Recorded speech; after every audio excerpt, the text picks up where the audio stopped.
तो थोड़ा इसको थोड़ा एडजस्ट कर लेते हैं।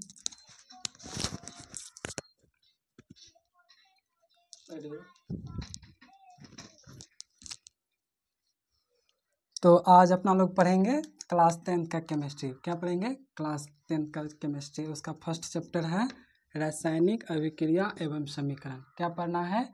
रासायनिक अभिक्रिया एवं समीकरण। यानी इससे नाम ही से पता चल रहा है कि इसमें हम जो है पढ़ेंगे कोई भी केमिकल का यानी पदार्थ का क्या पढ़ेंगे, उसका जो अभिक्रिया कैसे होता है, कैसे क्या होता है, समीकरण उसका, यही सब के बारे में क्या करना है, पढ़ना है। तो पहले पढ़ते हैं रासायनिक अभिक्रिया क्या होता है। रासायनिक अभिक्रिया, रासायनिक अभिक्रिया वे पदार्थ हैं जिनमें दो या दो से अधिक पदार्थ मिलकर एक नए गुण और धर्म वाले नए पदार्थ का क्या करता है, निर्माण करता है। नए गुण धर्म वाले नए पदार्थ का क्या करता है, निर्माण करता है। उसी को हम क्या कहते हैं, रासायनिक अभिक्रिया कहते हैं। जैसे हम मान लीजिए कि देख लेते हैं रासायनिक अभिक्रिया में कि जैसे हम मान लीजिए कि H2 ले लेते हैं, H2 और +O2, तीर के निशान हो जाएगा, बन जाएगा H2O। यानी इसमें देखना है, पहले देख लेते हैं कि समीकरण जो है इसी को समीकरण कहते हैं, समीकरण संतुलित है या नहीं है। फिर देखते हैं कि ऑक्सीजन हाइड्रोजन यहाँ पर कै गो है, 2 गो है।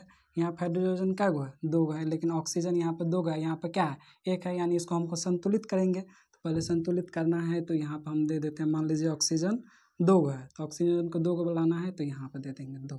तो ऑक्सीजन कै गो हो गया, 2 गो हो गया। और हाइड्रोजन 2 दूना 4 हो गया तो यहाँ पर दे देंगे 4। यानी यही हो गया कौन चीज़, समीकरण। ये हो गया अपना लोग का, ये हो गया अपना, ये हो गया अभिकारक। और इसके बाद अभिकारक से हमको जो मिलता है उसको बोलते हैं निष्कर्ष। ये हो गया अभिकारक और हो गया इसके निष्कर्ष। अब हम पढ़ेंगे इसका जो है रासायनिक अभिक्रिया में जो होता है ना, रासायनिक अभिक्रिया में कोई भी परिवर्तन नहीं होता है। मतलब एक बार जो हो गया सो हो गया, उसी को हम कौन चीज कहते हैं, रासायनिक अभिक्रिया कहते हैं। रासायनिक अभिक्रिया जैसे मान लीजिए कि हम देख लेते हैं, रासायनिक अभिक्रिया को हम किसी भी भौतिक प्रक्रिया या भौतिक विधि द्वारा हम उसको पुनः लौटा नहीं सकते हैं, यानी वापस नहीं कर सकते हैं। चाहे वो वाष्पीकरण हो,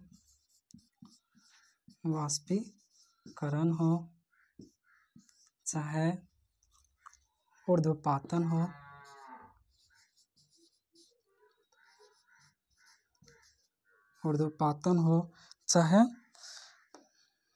ऊर्ध्वपातन हो या उपकेंद्री हो।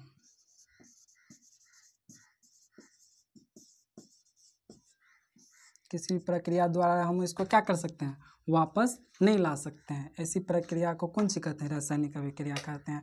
जिस तरह रासायनिक अभिक्रिया में मान लीजिए कि रासायनिक एग्जाम्पल ले लेते हैं, रासायनिक अभिक्रिया का एग्जाम्पल ले लेते हैं। जैसे में भोजन का पचना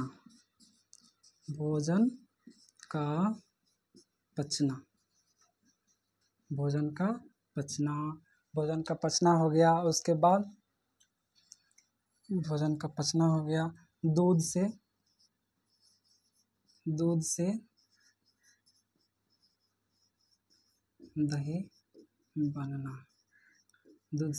दही बनना, ये सब कौन सी है, ये सब है रासायनिक अभिक्रिया। यानी इसमें जो है एक बार दूध अगर भोजन पच गया, यानी एक बार भोजन पच गया तो पुनः वो नहीं प्राप्त हो सकता है।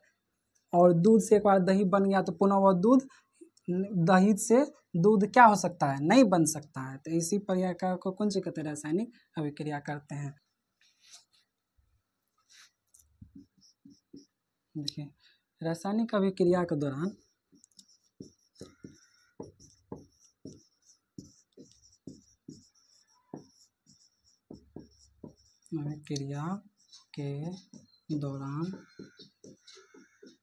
रासायनिक अभिक्रिया के दौरान होने वाले परिवर्तन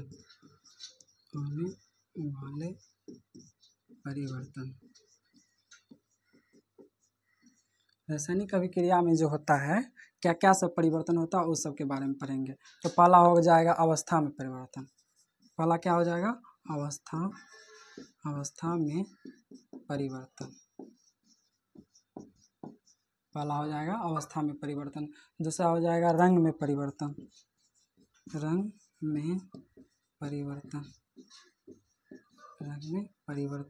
थर्ड वाला हो जाएगा तापमान में परिवर्तन। में परिवर्तन परिवर्तन। और अगला हो जाएगा क्या बोलते हैं, गैस का उत्सर्जन, गैस का उत्सर्जन, उत्सर्जन। यानी देखिए रासायनिक अभिक्रिया जब होता है, रासायनिक अभिक्रिया में जो क्या होता है उसका अवस्था में परिवर्तन हो जाता है। मान लीजिए कि देख लीजिए, मान लीजिए यहाँ पर क्या है, हाइड्रोजन गैस है, H2 है और O2 है। इससे अभिक्रिया के बाद जो बनेगा ये हाइड्रोजन जो है ये कौन सी है, गैस है, ये भी क्या है, गैस है। और यहाँ पे जो बनेगा हमारा कौन सी बनेगा, H2O, ये क्या बन जाएगा, ये बन जाएगा लिक्विड, ये क्या बन जाएगा, लिक्विड। यानी अब इसको थोड़ा संतुलित कर लेते हैं। यानी इसमें H2O यानी ऑक्सीजन क्या गो है, एक ही गो है, यहाँ पर दो गो है तो इसको क्या करते हैं, दो कर देते हैं। जैसे यहाँ पर दो देंगे तो ये क्या हो जाएगा, हाइड्रोजन दो हो जाएगा, तो यहाँ पे चार, मैंने दो दूना चार हो जाएगा हाइड्रोजन, तो यहाँ पर दो देंगे तो ये चार। तो यहाँ पे देखिए इसका क्या हो गया, पहले ये था गैस में, ये भी कौन सी था, गैस में। जैसे ही इसको किए तो इस कौन सी में बदल गया, द्रव में बदल गया, द्रव में कौन सी में बदल गया, द्रव, अल्फा लिक्विड में बदल गया। तो यही हो गया कि इसका जो है अवस्था में चेंजिंग हुआ, अब इस अवस्था में परिवर्तन हो गया। और जाहिर सी बात है कभी कभी क्या होता है, इसका रंग में भी परिवर्तन हो जाता है, रंग में परिवर्तन हो जाता है, तापमान में परिवर्तन हो जाता है, और गैस तो उत्सर्जित होते रहता है, देखे होंगे। तो ये सब क्या है, ये सब कौन सी है, रासायनिक अभिक्रिया के दौरान होने वाला ये सब परिवर्तन है। इसको समझ गए होंगे। अभी हम देख लेते हैं, थोड़ा मिटा देते हैं इसको। अब देख लेते हैं थोड़ा सा, आप बढ़िया से एक बार देख लेते हैं अभिकारक क्या होता है। अभिकारक, अभिकारक, अभिकारक क्या होता है।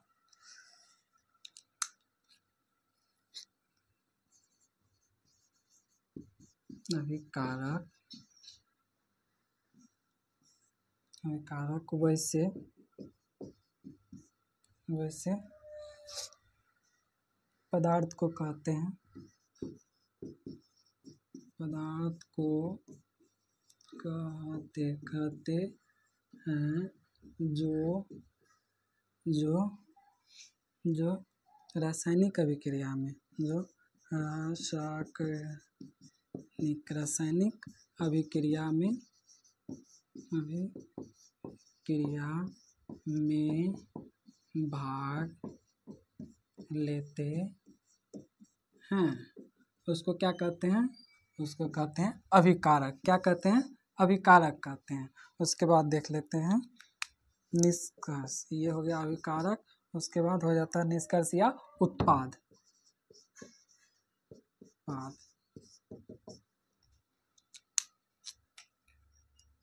वैसे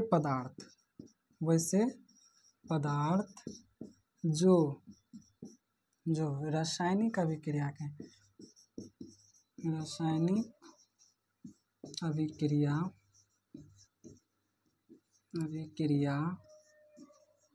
के फलस्वरूप प्राप्त होता है उसे कहते हैं, क्या कहते हैं, उसे उत्पाद कहते हैं। क्या कहते हैं, उत्पाद कहते हैं। जैसे अभी हम देखे थे यहाँ पर जो था, जैसे में H2 और प्लस O2 तीर के निशान लगाएंगे, बनेगा H2O। यानी ये जो है ये हमारा क्या कहलाएगा, ये कहलाएगा अभिकारक। ये क्या कहलाएगा, अभिकारक, ये कहलाएगा अभिकारक। ये कौन सी है, अभिकारक है। और अभिक्रिया के बाद जो बना है उसको कौन सी कहेंगे, ये कहलाएगा अपना का उत्पाद। ये क्या कहलाएगा, उत्पाद।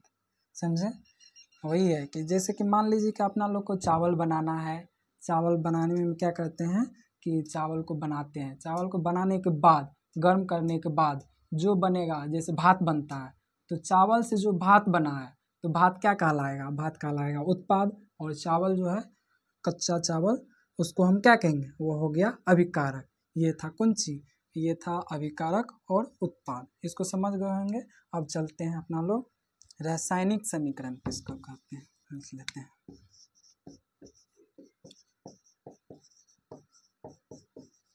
इससे पहले रासायनिक अभिक्रिया और पढ़ते हैं रासायनिक समीकरण क्या है। समीकरण, रासायनिक समीकरण।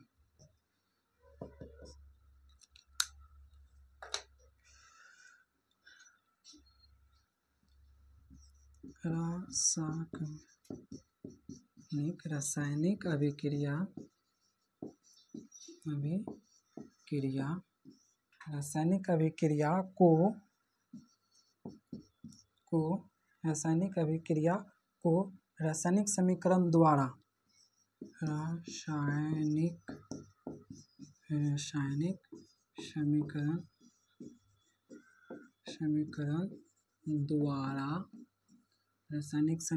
द्वारा रासायनिक समीकरण द्वारा निरूपित किया जाता है। निरूपित किया जाता है।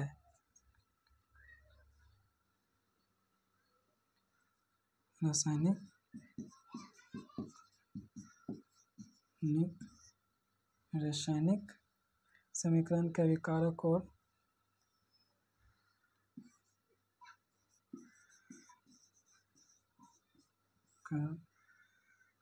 रासायनिक समीकरण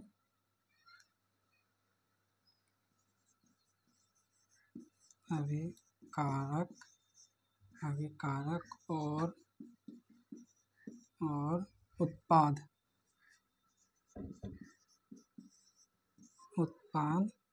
अभिकारक और उत्पाद में प्रतीकों इसी को बोलते हैं सूत्रों का प्रयोग किया जाता है। साथ में सभी का भौतिक गुण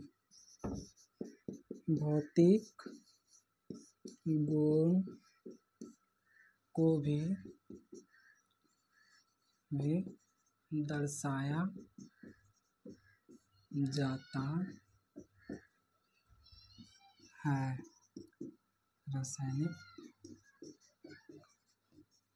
रासायनिक समीकरण कहलाता है।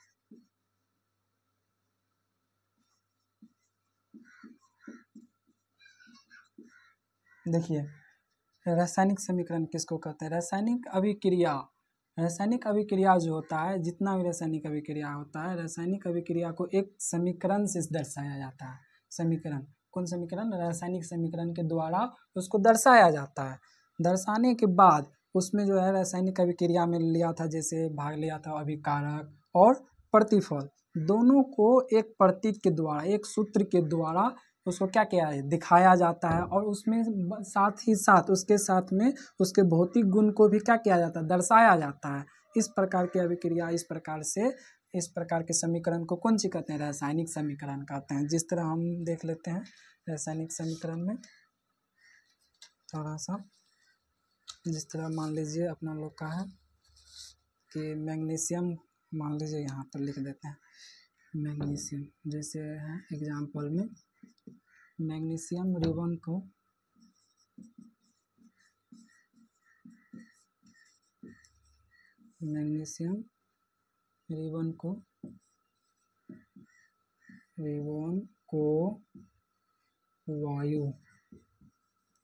वायु की उपस्थिति या वायु में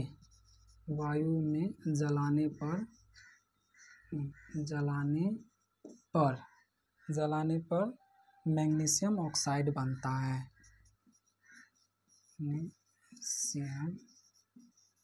मैग्नीशियम ऑक्साइड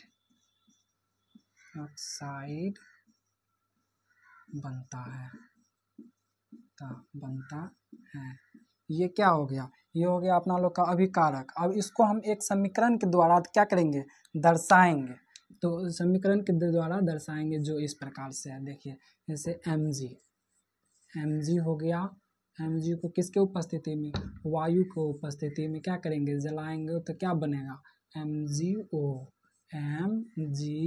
तो अब इसमें हम देखेंगे जैसे ये है Mg है मैग्नीशियम, ये है गैस है, सॉलिड है, ये क्या है, ये गैस है, ये क्या है, गैस है। तो बनेगा यहाँ पर कौन सी, मैग्नीशियम ऑक्साइड यानी सॉलिड बना, H4 सॉलिड। यानी ये जो दिखा रहा है, ये दिखा रहा है कि ये कौन चीज़, इसका भौतिक गुण को दर्शा रहा है कि ये जो है ये मेरा ठोस है, ये गैस है, और ये क्या है, ये भी मेरा ठोस है। तो यही इसको क्या कर रहा है, दर्शा रहा है। तो यहाँ से ये जो है ये हमारा कहलाएगा अभिकारक। ये क्या कहलाएगा, अभिकारक। अभिकारक ये कहलाएगा अभिकारक। ये कहलाएगा उत्पाद। ये क्या कहलाएगा, उत्पाद। तो यहाँ पे देखिए ये जो है किसी भी अभिक्रिया को हम कौन सी में, समीकरण में दिखा रहे हैं, और उसको समीकरण में दिखाए और साथ में उसको हम दिखा रहे हैं कि उसका भौतिक गुण को हम बता रहे हैं कि ये जो है ये कौन सी है, ठोस अवस्था में है या द्रव अवस्था में है या गैस अवस्था में, इसको हम क्या कर रहे हैं, दिखा रहे हैं। तो इस प्रकार से बने समीकरण को ये कौन सी कहते हैं, इस प्रकार से बने समीकरण को रासायनिक समीकरण कहते हैं। और कुछ देखिए कुछ अब समीकरण को हम संतुलित करके दिखाते हैं। ये था।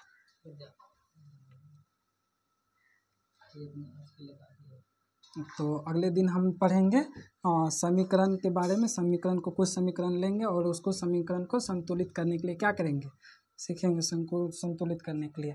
तब तक के लिए आज के लिए इतना क्या है, काफ़ी है। मिलते हैं एक नए वीडियो के साथ, तब तक के लिए बाय।